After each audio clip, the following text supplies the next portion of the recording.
Hey everyone, welcome to technologyglance. In today's video, I'm gonna show you how to clear Instagram cache.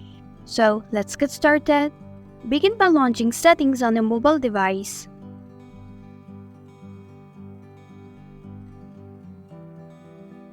Scroll down until you find Apps option.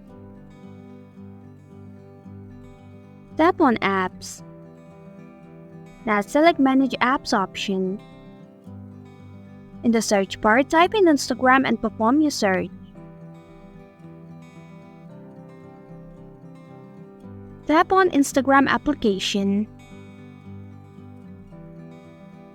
At the bottom of the screen, you'll be able to find Clear Data option. Tap on it.